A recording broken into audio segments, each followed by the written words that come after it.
All right, here we go. I have the honor to bring you hip-hop's first MC, the legendary Kool Herc. Welcome to VladTV. Thank you. Thank you.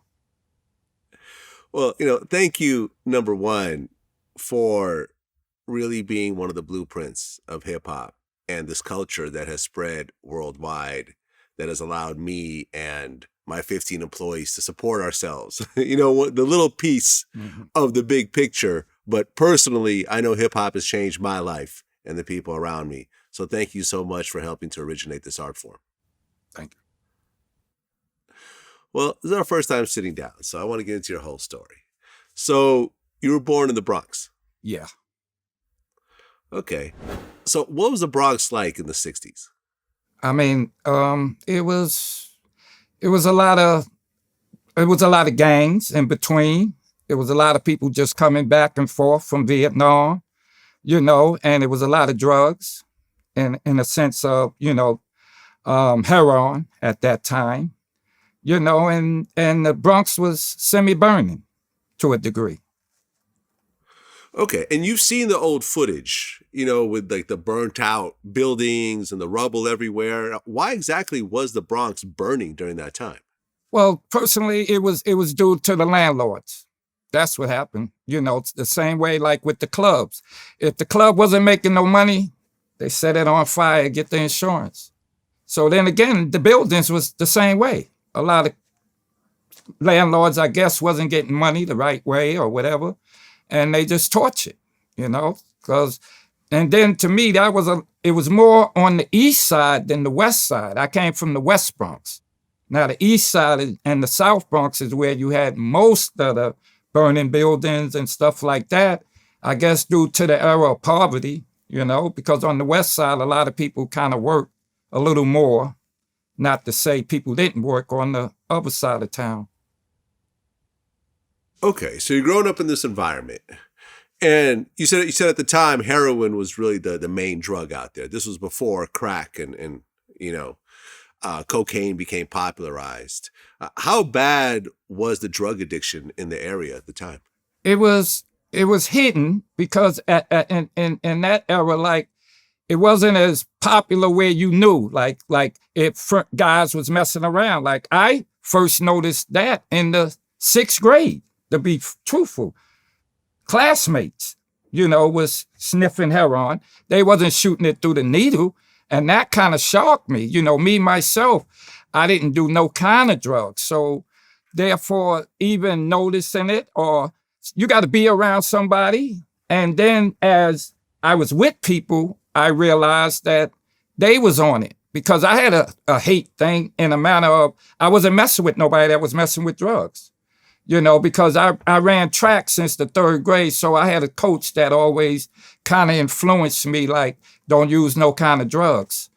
And my mother was a single parent. My mother was more like, you better be a man of your own. Don't be no follower. And that structure there made it. And, wasn't nobody making me do nothing. I know I'm a guy, 5'11", thick glasses, but, I run fast, hit hard, so I was able to survive because you couldn't make me do nothing. Growing up back then, you idled the people that was so-called on your block, you might have seen the number man. The numbers was pretty big then, especially back then. So you talked about the gang situation, and there was a story you told about how you were in a classroom and a gang literally burst into the classroom and grabbed someone out that they were fighting with? Yeah.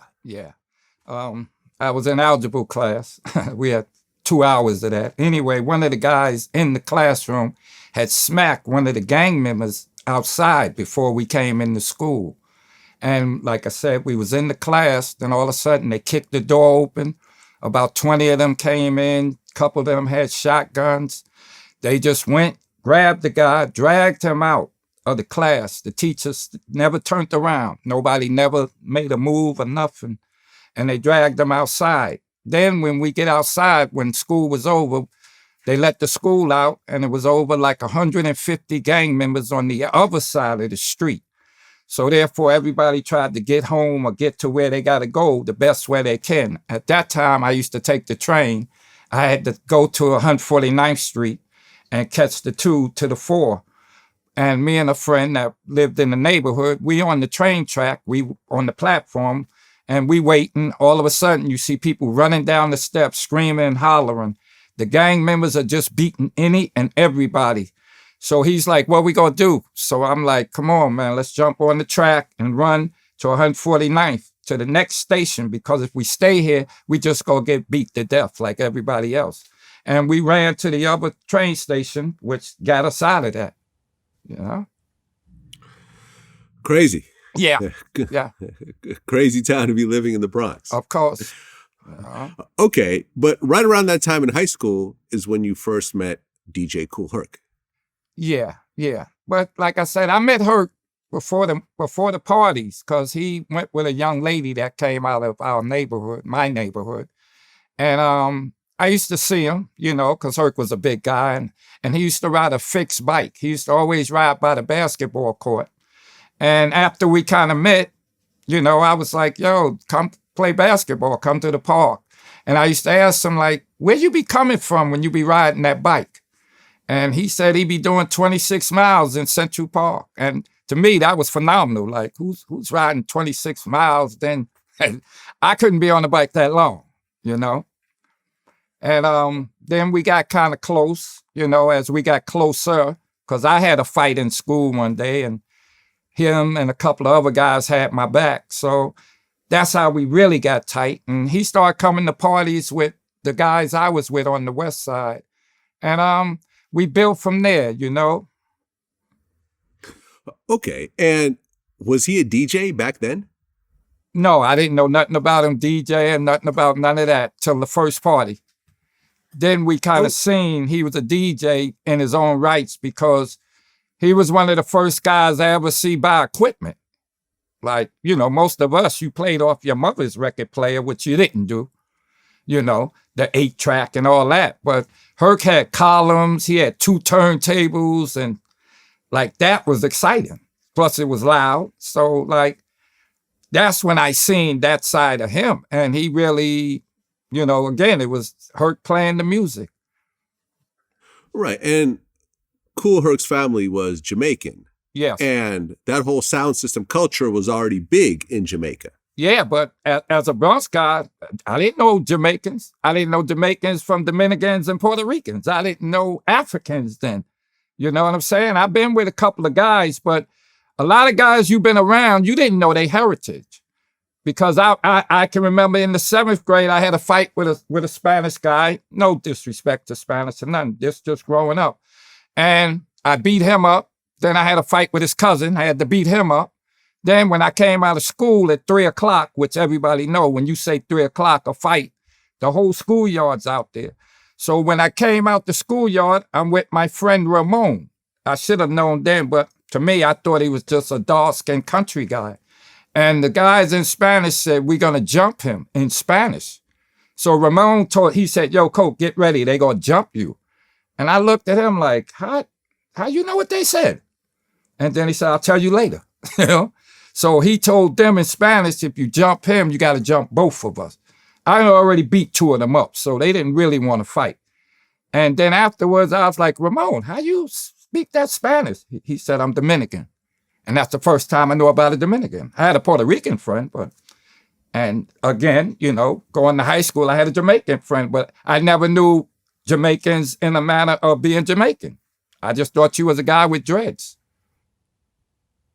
Well, on August 11th, 1973, there was the famous Back to School Jam, which a lot of people considered the first hip-hop party. Now, before then, were you guys doing parties with Kool Herc, or was that the first party you guys did together? That's the first party with Herc.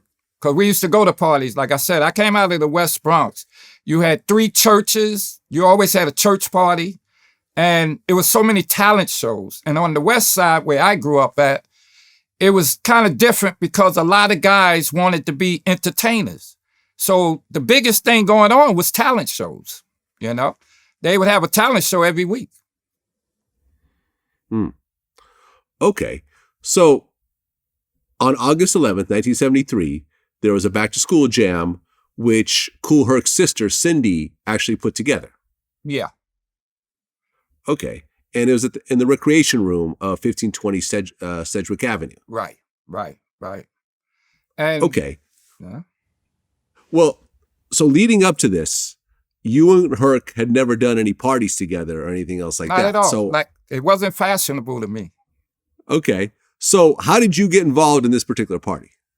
Like I said, I was a neighborhood guy. So like I said, a lot of guys say they was at the party. They wasn't there because you didn't go too far out your neighborhood, especially back in that time. You didn't really venture places unless you knew somebody or you had family, you know? And at that time, I was coming up in the neighborhood. I thought I was a marijuana seller, you know, nickel bags, you know. So I figured that go good with the party, you know. So I used to come to the party early, and I have like maybe 20 nickel bags, you know. So that was my little hustle thing, I thought. And I used to could dance. So that's before B-boys and all that, you know. So it wasn't too many girls that could outdance me. So Herc used to come, and if a girl was really turning out, we call it burning. If a girl was burning somebody, they'll come get me to outdance her, you know. And then, as I said, me and Herc got rather cool. And one day he went upstairs and he was like, "Coke, can you play the music for a while?" Like, I used to go to clubs a lot anyway, so it wasn't like I didn't hear no music. I just, like I said again, growing up in the Bronx, the early 70s, you either fought good, you played basketball, or, you know, your family got money. Other than that, you know, it wasn't too much of other things that was popular. They would take you as, you know, you was a girl or something if you wasn't doing some things they do. Okay. So this party starts to go down and Kool Herc is DJing and you end up getting on the mic. Yeah. And essentially rapping was born from that night with you getting on that mic. Yeah, because everybody then, like out of the team of guys in the party, we all had AKAs, you know, like everybody had another name that nobody used their real name anyway. So like the whole little team, they had their names. It was Paradise, Easy Al, Skip from the Joint, Norm Rockwell, Charlie Rock, you know, cats that had names. So therefore what I did was I used to say like I would say, "You double park my car, you know, Go out and move your car." And like I said, we 16, we ain't have no car. You know, my man, Money Bill, he had a nickel. I said he had $1 million. So the girls was like, "Ooh, these guys got money. They got cars and we ain't have nothing. You go outside, you come back in. Yeah, I moved my car," you know. So it was like cheers before cheers. And that's all it was. And then it created, as the party got bigger, my talk got bigger. But then again, like I said, I wasn't hip hop orientated. To me, it was about hustling. You know, at that time, my favorite movie was The Mac. So I didn't want to be a pimp, but that was the style: dressing good, looking good, having money. You know, going to Harlem, which was you know, real big then. Well, from some of these early parties, you know, it first just started out shouting out your friends and making up some lines about them for the girls, but Right.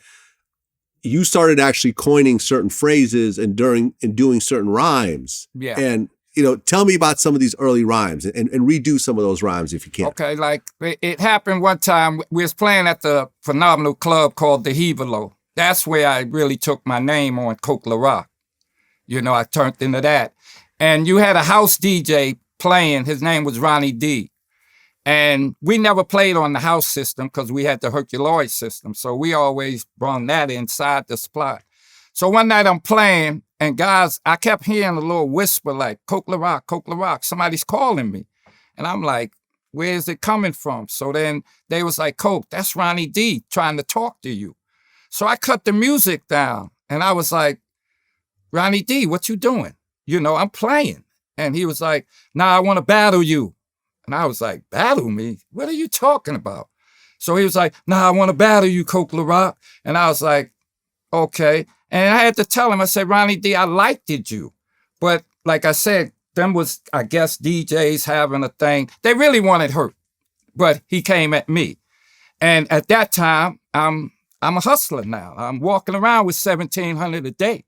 So I said to him, I'll play you. We're winner take all, a G or better. I took a G out, put it on the turntable. I said, now pull your money out, and the crowd say whoever won, you walk away with the money. Ronnie D didn't have a nickel, so he couldn't bet. And I was like, I'm not doing it for nothing. Then he kept jumping in with the music, calling me out. And my team was like, yo, get him, man. Don't worry about the money. And that's when I said, okay. I said, let me introduce myself, Ronnie D. I am the first G money man. I kept a G or better. Any type of weather, cold or hot, rain or not, born in an orphan, fought like a slave, fucking and fighting is all Kool Herc played. And then I just got at him, you know, and I drowned him out. And after that, like I told cats, man, you know, I was before my time, and I see it now, just like with my name, LaRock, and you got all the LaRocks, the T LaRock, Scott LaRock, Doc LaRock, 9D LaRocks, Butchie LaRock. My son's middle name is LaRock, and he's 40 and change.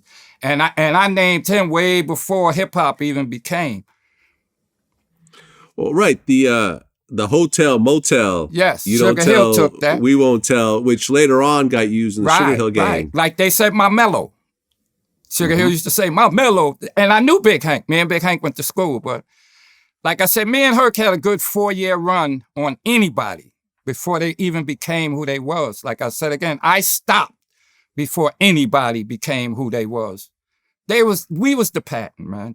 And you can see now they the product. Well, definitely. Absolutely. And, you know, Kool Herc had a crew called the Herculoids, which you were a part of. That was the sound system. See, people... That's how I know what level you came into talking about us with. The Herculoid was the sound system. Then when he took on Timmy Tim and Clark Kent, that's when they started calling them the Herculoids. But the Herculoids was the sound system. Aha. And That's later how I on it know. became a crew. Yeah. Then it became part of what they called the crew. Okay, and, you know, like, I interviewed Grandmaster Caz, who was one of the first rappers. When I said, you know, who was the first rapper that you remember, he said Kool Herc. And, you know, he was a kid going to these parties and watching what you guys did. They always kids. Yeah. You know, like I'm 66. You know? Yeah. Come on. Where was that in 73? Right. Melly Mel, you said became the second rapper pretty much? Yes. But I thought he was in front of, you know, Caz. I thought, but I didn't follow it once I stopped. But I know I went to a Black Door party, which was Grandmaster Flash playing and Melly Mel was talking. That's the first time to me I seen somebody behind the mic just as well as myself. But he was talking. He used to say, from the top of the World Trade on down to the depths of hell, you're listening to the voice of Melly Mel. You know, and then you go over to some other guys, the Chuck City crew, Disco King Mario, who passed away, and they used to be Chuck City. So at a time, but talking and speaking and coming behind, I can't say for fact who came and what time period or what era, just like with myself. It's a lot of people, to me, they almost forgot about me. If Scott LaRock didn't make with KRS-One the South Bronx, to stamp it and to take the name LaRock. And once again, you got all these LaRocks out here. I knew in my era, guys wanted to be Nicky Barnes, you know, Italian cats, you know, getting money, because I'm with cats getting money. Well, you actually were affiliated with Nicky Barnes at one point. I met Big Smitty, Nicky Barnes' bodyguard. He used to be in the after-hours spot. See, cats didn't know then. We played in the after-hours spot in 1973. You had to have 100,000 or better to come in there. It was a gambling spot. Sometimes people come in Friday and leave out Monday morning. They served chicken, women, dancing, everything. And, you know, they have fish bowls full of cocaine, and that's what it was. You know, and like I said, we was young guys running through. They paid us a good piece of money. You know, we didn't do drugs at that time. So in between all that, it was still good to us, but we seen a lot. Most of the guys in the Bronx will tell you they went to a after-hour spot called the Hilltop, but the top of the lane was a totally different spot. These guys here was big money spenders. Like I said, if you had to come in there with 100,000 or better, guys came with a suitcase. Well, you guys are doing shows and you guys are building up. And then there was a party in 1977 where a disaster happened. Yeah. Well, tell me about that. Well, that night there, it was funny, not funny, but I happened to be at the door with Herc and them. Like, I always kept the guns. I always kept a gun. I kept 2 guns, so I had to use the bathroom. It was coincidence, and I never go to the bathroom in the club. I lived like 3 blocks from the club. So I went home to use the bathroom. And as I'm coming back, all I see is police lights and all this. So I'm thinking, all right, somebody done ran in the party or somebody shot somebody. But as I got close, my friend, Kasim, he was like, Herc just got stabbed. And I was like, what? So everything just went blank on me. So I was like, who, what? So he was like, Colt, go to the hospital, man, because Herc he got stabbed. So I'm like, well, what about the guy? So he said that the guy got stabbed about 20 times. So they said they think he did. So I was like, well, take me there, because I want to put 2 in his head to make sure. And they was like, nah, go check on Herc first, man. So I went to the hospital, which was right up the hill. And when I got to the hospital, Herc's on the gurney, his mother and father there, and, and then I just lost it, man. Like, I couldn't stop crying, and I'm like, and, I'm just bugging. So then Herc's father came to me because he knew I was a different guy. And Herc's father said, Colt, let me hold your gun till tomorrow, because you're going to do something bad. And I said to him, Mr. Campbell, please don't take my gun. He was like, no, I need to, because I'll give it back tomorrow. So, I'm still bugging out. I'm walking and crying. And then he said, hold on 1 minute. So he went and talked with Herc. Then Herc called me in the room. And Herc like, Colt, wait for me. I'll be all right. And then we go look for these guys together. And I said, all right. I left the room. I gave Herc's father my gun. And I went home. 8 in the morning, I knocked on Mr. Campbell's door. He gave me my gun back. I went and got Mike, who was Mike. He used to work the lights and carry the equipment. He was the only one at the door when Herc got stabbed. So he was the only other person that could say what the people looked like. And Herc said he seen the guy before in a pool room that I used to hang in on Ogden Avenue. So me and Mike went there. And when we went in the pool room, it was like 40 people in there. But as soon as we came in, people started leaving out. So really the guy passed by us, because I kept saying, Mike, if you see him, tell me, I'm going to just blast him right now.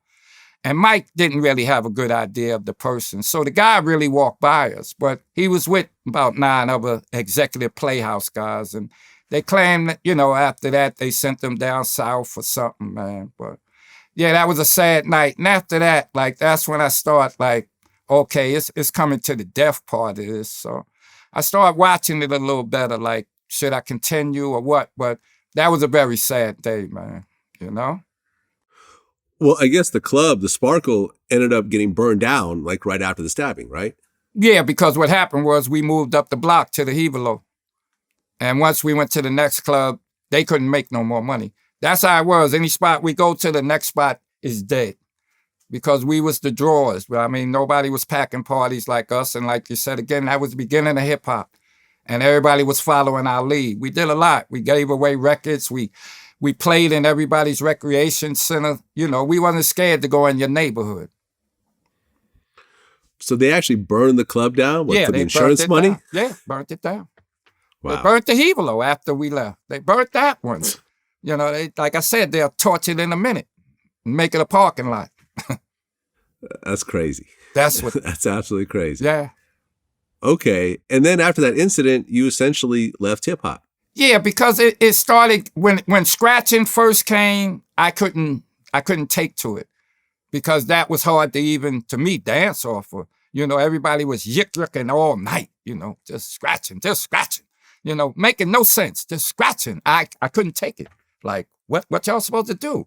It wasn't no real dancing off that first bit of scratching till, to me, a couple of guys, Flash and the one and only Grand Wizard Theodore, made it talk. Then guys, and you had a guy that was with Herc and us called the Imperial JC. JC was a guy quicker than quick. I ain't never heard a guy cut faster than him. And I didn't understand his cutting then, but he was part of our team. So he kind of showed me, but I couldn't take it after that. You know, as you get older, and then I remember at later state, we used to be at the door. Me and Herc would always be at the door collecting the money. Herc got people playing for him now. He got different people, but the stick-up people just used to stay too on us. Like even with that part with Biggie where people call him, I remember many a nights guys tell me, yo, Coke, they gonna try to stick y'all up tonight. I heard some guys on my part of town.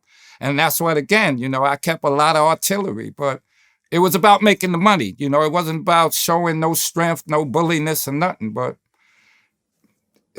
you know, that was the block. Well, by the time you left in 79, was the term hip hop even around? Nah, I'm going to be truthful. I can't even call it when they truly named it. Because who named it? We don't know. Oh, I mean, everyone I've talked to has kind of given a different story. I mean, Melly Mel gives one story, Willie D tells a different story. Yeah. It's hard to really pinpoint it. Especially now, like I call it again, like to me, when they talk about hip hop and they don't mention me, then you wasn't there. Certain things is fact. Ain't no way you could have went to a Kool Herc party and you didn't catch Coke LaRock. I DJ'd. See, they just put me down as an MC. I played the music. I talked at the same time. That's why I said I was a man of my own. I never was a stepping stone. I didn't get with Herc because he played music and I didn't carry crates. We carried crates together. We was partners. That's how we got into what we got into. And I introduced them to the street. I introduced them to the hustlers. I introduced them to the guys that's those guys. Just like in a Kool Herc party, you had stick-up kids. You had about 3 well-known guys. They'll stick up 30 people in the party and don't leave because we didn't search nobody, man. So therefore, everybody had guns, you know? So the strong survived in there. You come in a Kool Herc party, we had to warn you, don't go in the bathroom because you're not strong enough. You go in the bathroom, you coming out butt ass. Bottom line. Christmas time, New Year's, the stick-up guys loved it. You come in with your Sherlin on, your jewelry, you got cocaine, and you go in that bathroom, you butt ass when you come out. And the stick-up guys still there. They knew their names, you know. They was household stick-up guys. See, people don't tell that part. Well, but by 1979, Rapper's Delight came out. So as you're leaving, the first hit hip-hop record is coming in using some of your rhymes. Yeah. You know, the hotel motel part. And I had interviewed, like I said, Grandmaster Caz before, and they were recording music already, you know, on cassette tapes and so forth. But by 79, that's when the first official record came out that became an international hit and kind of put hip hop on the map. I mean, even it's you know, the song starts out a hip, a hop, a hip into the hip. There we go. Like, right. Yeah. When you first heard it, because you yourself never actually recorded music, right? Not at all. Not at all. See, then Cedric tricked me with that Christmas record, but, you know, I'll let that be. That's part of, I guess, the politics and tricking you, you know? Right. I mean, you yourself, I mean, once you actually saw Rapper's Delight do what it do, and, you know, like I said, you knew Big Bang Hank, so it's very close to you. Yeah. Why not jump, you know, go to the studio, write down the rhymes, make a record, and because so forth? I couldn't did see Kool Herc record anything himself? Nah. I made 8 tracks. See, nobody never said that. I made 8 tracks for hustlers. I used to sell 8 tracks for $50. This is in 74. I'll make a special made tape for you, but it was 50 or better. 8 tracks. Yeah. Yeah. So you basically shouted out all the big drug dealers and so forth. I call your name, your car, whatever. Yeah. You know, I mean, it's interesting. I interviewed Too Short. He said he came up the exact same way. He'd hang out in Oakland, make special tapes for all the big D-boys and, you know, getting $100 for it or whatever. Right. And I wasn't in the bar ordering milk and I didn't drink. You know what I'm saying? Certain things it went with the territory. An old hustler told me, it's better for the police to catch you with your gun than to stick up guys to catch you without it. And that's fact. Come on, I knew guys running around with 20, 30,000 a week. They 16, 17, they selling heroin in Harlem. 126, 116. I knew some of the biggest cats. I knew at least almost the top 5 young guys getting money back then. Everybody kept brand new cars. Look at Dick Gidron, the Cadillac. Cats, you go in there, they used to call him the shopping bag dealer. You go in there with 10, 15, 20,000, you coming out with a car. You ain't got to have a license the first. He'll give you a temporary license and whatever. You know how you drive with them plates for 2-3 months? You know, it was money talk then, as they say, and that other thing just go about what it go about. And in my neighborhood, the police was so much under the tape. Not all police is corrupt. I got an uncle that's in the service with all that. But anyway, if you had 1,700 on you, they wouldn't take you to the precinct. They'll take you to Hunts Point. They'll take you to Bronx Terminal Market, kick you in the butt, and tell you what you want. You want to get locked up or you want to walk? So if you kept over 700 on you, you barely suddenly went to jail. That's how corrupt it was with the police. And then they would do it on a regular. They get each different individual. So they might walk away with 5,000 that particular day. Yeah, crazy. Crazy, yes. Crazy. Well, in 1986, Boogie Down Productions, headed by KRS-One, did the song South Bronx. And it started out with, now way back in the days when hip-hop began with Coke, LaRock, Kool Herc, and then Bam. Okay. When you heard that, how'd you feel?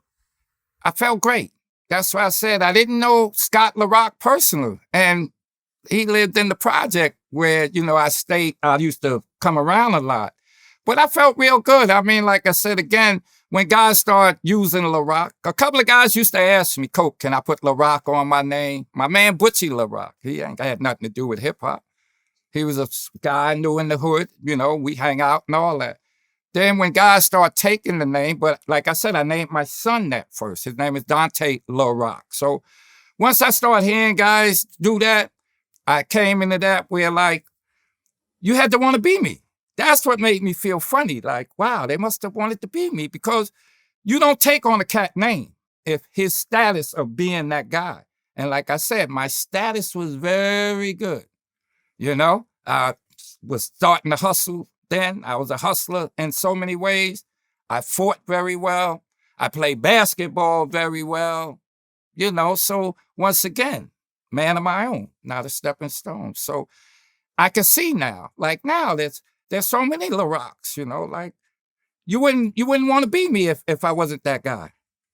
But I couldn't see it then. Like I said, I never had a DJ, MC mentality. Never. That's why now all this is like new to me, really new to me. Like it gives me little chills in a way, these interviews and certain things and people. But I have to respect all parts of hip hop. It's the good, the bad, and the ugly. And that's how you got to survive, you know? Well, you know, you look at right now, 2021. This is 48 years after that party in 1973. We're coming up on 50 years since the first hip hop party. And I'll be honest, I'm 48 years old myself. I was born, you know, on that same year that you guys threw that party. Okay. And I remember, you know, being a lifetime hip hop fan. Over the years, a lot of people didn't think hip hop was going to last. No, of course I not. remember in high school, you know, a kid in high school told me like 2 more years. In 2 more years, hip hop will be played out and it'll be over. They'll go on to the next thing. Of course. You know, you look at, for example, music genres like go-go music, which it's huge in Washington, D.C., but it's not a worldwide phenomenon. It's always remained a very local thing. And hip hop could have remained a local thing as well.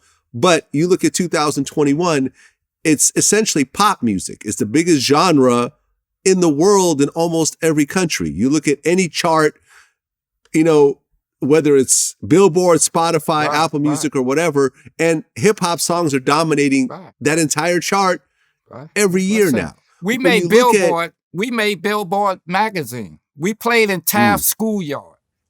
This was in the 70s. There happened to be a guy from Billboard there. And he seen, we packed the place, maybe over 500 people. And the next day he wrote, there's two guys playing a different style of music up in the Bronx. And everybody's with it. And nobody said that. We was one of the first cats to put it on the radio, WBLS. We gave a Christmas party. We started doing that. We was doing a lot. We played in almost everybody's recreation center. Then we started playing for schools. We played for her sister's school. She went to Dodge. The party started at 6. At 6:30, the police had to shut it down because guys was breaking in the window to get to a Kool Herc party. You'll go on punishment forever. You'll take a beating to be at a Kool Herc party. Yeah. I mean, when you look at just the effect of where hip hop has grown, yes, and how big it is, yeah, starting from these small parties yes, down the street from where you lived. Yes, how do you feel about hip hop these days as being the originator? I feel good, and what made it, I didn't feel it through my peers because to me, a lot of them, everybody got a little jealous tendency or whatever. But the story I told about my grandson, man, it was Black History Month. And my grandson, Josiah, he was 6. So he called me one day. He said, they call me Papa. So he said, Papa, what's your real name? I said, what you mean my real name? He said, your real name. So I said, why you ask me that? He said, no, I'm doing something. I need to know your real name. So I told him my real name. Then he said, how old are you? What you did? He started questioning me. So I said, why you ain't ask your dad? That's my son. Ask your dad. So he said, no, I need to hear it from your mouth. So he asked me a bunch of little questions. Then he said, okay, Papa, I got enough. So we hung up and I said, hold up. What was he questioning me about? So I called him back. I said, grandson, why you asking me all them questions when you could have asked your dad? He said, Papa, it's Black History Month and you're the first MC of hip hop and you're my hero. That's all I needed. I don't need nobody to co-sign me. And that's why now I'm staying in it due to my grandkids and my team. Jack, Desiree, Lucky Bling. Them 3 people in my life is keeping me with hip hop, especially Jack. Jack kept me with the young, and Jack, like I said again, he named the club after me. It was called the West End. He had part of it, and he turned it into La Rocks. And that there was one of the greatest gifts someone could have did for me to make me feel who I am. And we had an artist, her name is She Real. This is her shirt. I'm wearing her shirt. And I never forget, DJ Hollywood had a party the same night. So I was at the club and I was leaving. So the young lady, She Real, was like, Coke La Rock, you didn't hear me perform. And I said, wow. I stopped and I said, okay. And I stayed to hear her perform. And after that, I said, I can never leave because this is the young. I gotta absorb what they was giving. And ever since then, I've been going, and I've been with her for at least 4 or 5 years now. And she's phenomenal. Someday she's gonna make it. Well, Coke La Rock, man, thank you so much for your contribution as being the first MC ever. I feel like I'm talking to history right now. Yes, you are. And thank you. I am. Thank I you. am. Thank and to make such a big impact, to create a genre that was able to so seamlessly incorporate every other type of music into itself. Because, hip hop didn't start off as its own musical genre. It started off sampling funk and sampling James Brown. And then later on, it sampled jazz, with the Tribe Called Quest. And then later on, it sampled Parliament Funkadelic with the EPMDs and the Dr. Dre's. And it keeps sort of absorbing other genres, but always making it its own. A hip hop record when you hear it, no matter where it came from. Of course. And to create, and before hip hop, you had to learn how to sing. You had to have singing ability or take singing lessons. With rap, anyone could sort of jump into and try it out. Now, the true masters always rose to the top, I agree. But it opened up a door for anyone to actually try it. And you could sample the music so you didn't have to actually play it. And it created such an opportunity, I think, for so many people to get into it like I did at one point. Right. And figure out their own role in the genre. And I think that you're the reason definitely one of the big reasons why we are where we are today. And it's such a multi-billion-dollar industry. So I just want to personally thank you. And I use VladTV as a platform for giving people like yourself their flowers. Thank you. Thank you. And I appreciate this 100. Really do. Well, thank you so much for coming through. I wish you all the best. Looking forward to what you have coming up next. Thank you. Take care. Peace. Peace.